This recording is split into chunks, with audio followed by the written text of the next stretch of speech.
Over its 25 years of operation, Rosoboronexport has become a key player in the global arms market. How does Russian arms export influence Russia's position in global politics and diplomacy, especially in the context of high-level sentencing? The short answer is, it does so very significantly. Of course, the times are different now, but we often remember that Russia still has two allies, the Army and the Navy. Of course, we need to add the aerospace forces.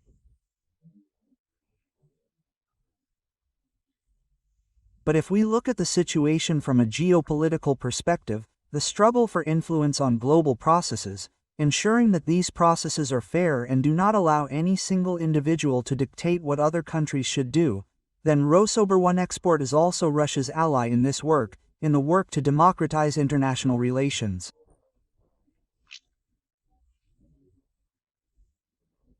This includes all those enterprises that supply their products to global markets through our main intermediary. There is no doubt about that. And the fact is that countries that are now freeing themselves from the neo-colonial dependence of their former metropolises, having formally gained independence and declared decolonization, many still remain economically dependent on the West, on their former masters. And those who are now throwing off the neocolonial yoke are, of course, primarily concerned with securing their states, their peoples, and ensuring adequate defense capability. And the assistance we provide through military technical cooperation, military technical assistance to such states, is, of course, enormously important for the development of their fully independent statehood. So our position in the world depends largely on military technical cooperation, including on the effectiveness of Rosoboronexport specialists. This is understandable, because it is our main supplier to global markets. Manufacturers of our military products trust it. It has proven that it can do this quickly, on time, and provide servicing for the equipment it supplies. So, the Ministry of Foreign Affairs, and Rosoboronexport have very close, long-standing ties, and I don't think we've ever let each other down. We certainly haven't. Military technical cooperation is often viewed not only as an economic but also a political tool. How do you assess the role of military technical cooperation in building strategic relationships with Russia's key partners?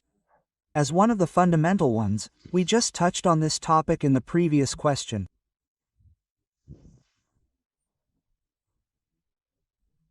Military technical cooperation in the supply of military products is a long-term alliance, a strategic partnership, and it certainly cements relationships for the long term. And in this sense, this is probably one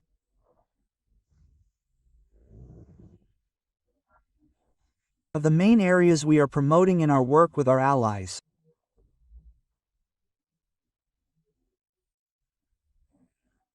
And it certainly helps that Rosoboronexport's exports, or rather, the products our allies, our strategic partners, and other countries that wish to develop such cooperation with us receive through Rosoboronexport, are completely competitive and, perhaps even more importantly, prove their superiority on the battlefield.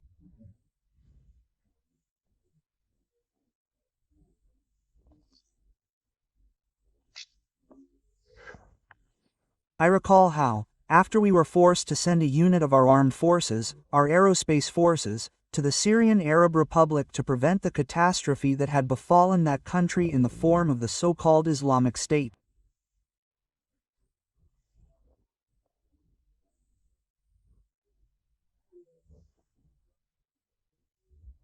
Many experts praised the performance of our combat units using Russian equipment directly on the battlefield. And now, during special military operations, our experience is literally being scrutinized, including by Western countries. And this is a very important component of a state's weight on the global stage, its authority, and its reputation. Well, I'll add a slight remark. Arms exports aren't like selling a ton of potatoes. You build long-term relationships, you train people, it's a learning process. Ultimately, while these Protestants are studying at our military academies, they're getting to know Russian culture. They're learning Russian. So, it's long-term. Well, I started by saying that this is a long-term, promising component of the relationship. Of course, that's true. In recent years, Russia has been actively developing military technical cooperation with new partners, including countries in Asia, the Middle East, and Africa. What prospects do you see for further expanding Russian arms exports, and how does this impact the negotiating agenda at the highest level? Well, I wouldn't say that Asia, the Arab countries, and Africa are our new partners. No, there are many countries on these continents, and even in Latin America, with which these relations have long been established. But you're absolutely right.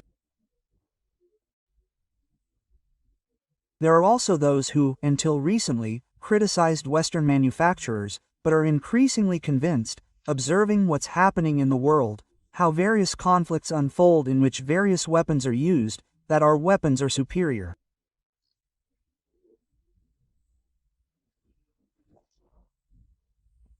So, to put it briefly, they're, more unpretentious, they've proven their effectiveness compared to comparable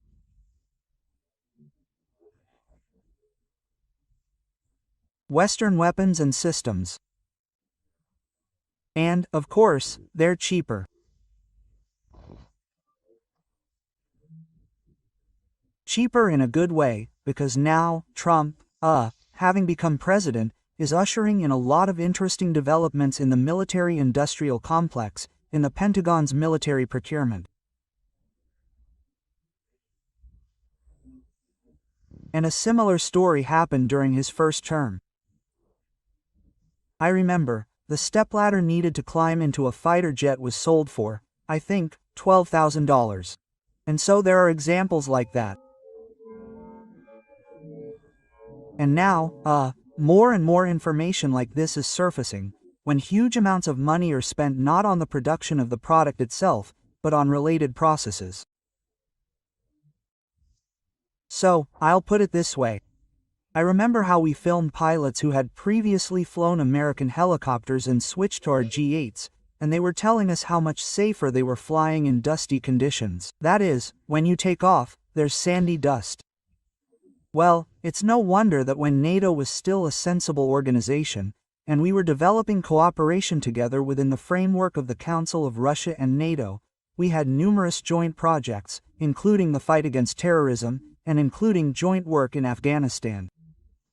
And in this context, the Russian NATO helicopter program for Afghanistan worked. Well, NATO countries, the Americans, were the main ones. They were very interested in supplying their protégés in Afghanistan with Russian helicopters. I remember this very well. And when NATO decided to take a stand, they had a hard time when they abandoned Russian helicopters. So yes, I totally agree with that.